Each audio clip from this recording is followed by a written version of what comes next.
Hey everybody, I'm Mike with the Vermont Rocky Meadow Farm, and we had quite a late night last time we put this second pillar in.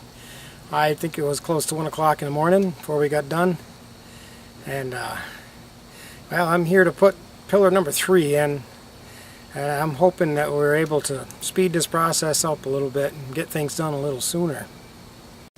This is the second pillar. You can see how the ground settled around it there. It's been about 4 days.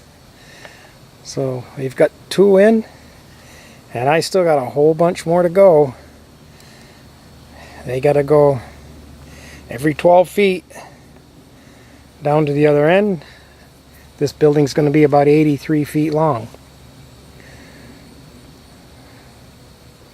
For today, I'm going to start on the second pillar on the back row here. I'm calling this the back row, but that's probably going to be the front of the building.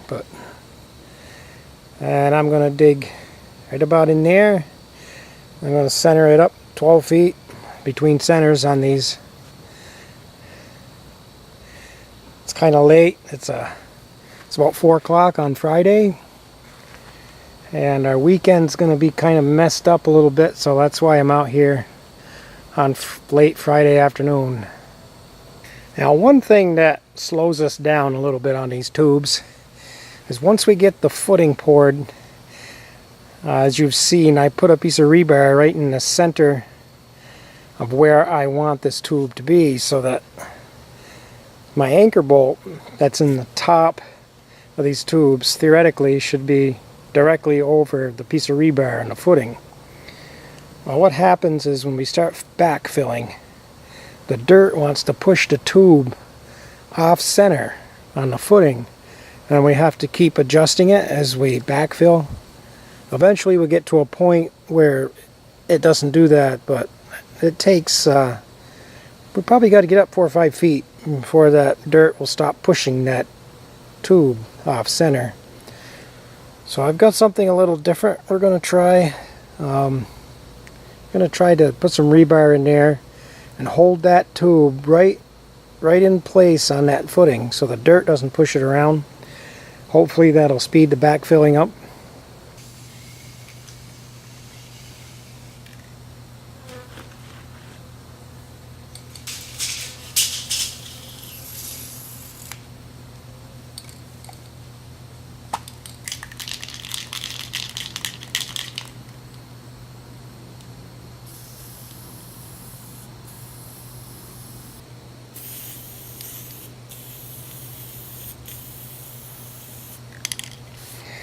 Now, another problem we're having with these is when I get down 8 feet, groundwater slowly starts seeping into my hole. Last week we had a fair amount of groundwater in this second tube over here. I probably had 8 to 10 inches of water in the morning after the footing had set up. And I'm worried that the closer I get to this little river down here, the more groundwater I'm going to find. I guess we're just going to have to deal with it. We might have to start pumping it out. Well, it's a little drier this weekend though, so we'll keep our fingers crossed.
Well, it looks like my X was a little bit off, huh?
Yeah, we got our hole dug, and I got my plumb bob down there.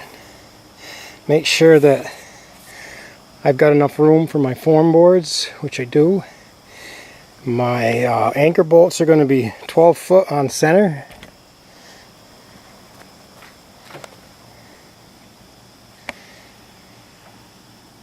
Eight foot down. So I guess I'm ready to put the forms together. And we can start pouring some concrete. I do have some water seeping in over here on this corner down in a hole. So, I don't know. We'll probably have a puddle in there come morning.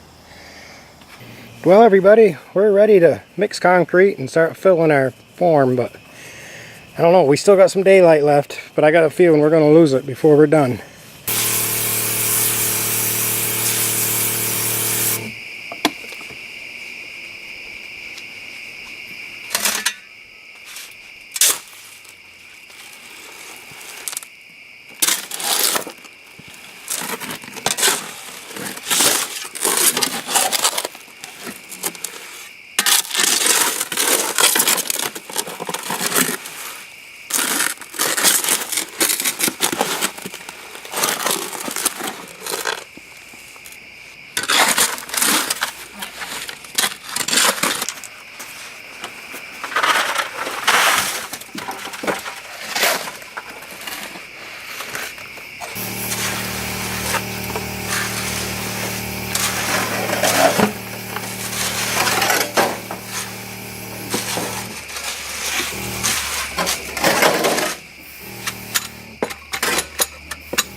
This is my idea, my experiment, I guess you could say, for trying to keep the tube located while we backfill.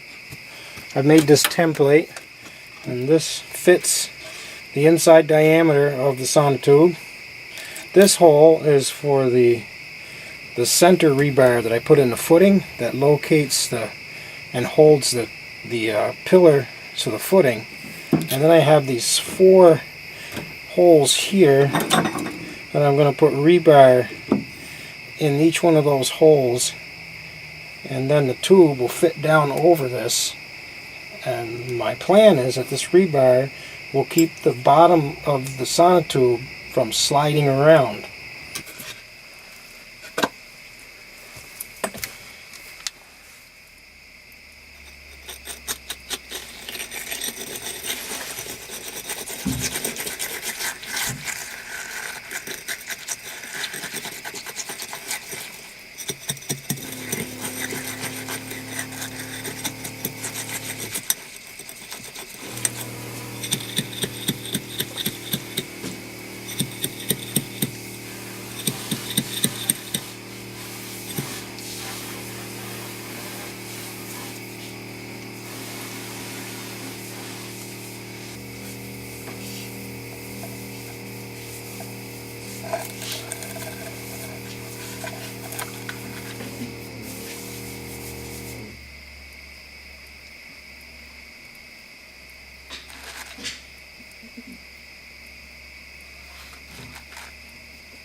Well, good morning. Well, we got done with that footing last night, about 10 o'clock, and it's a little after 9 now. Let's go up and take a look at it.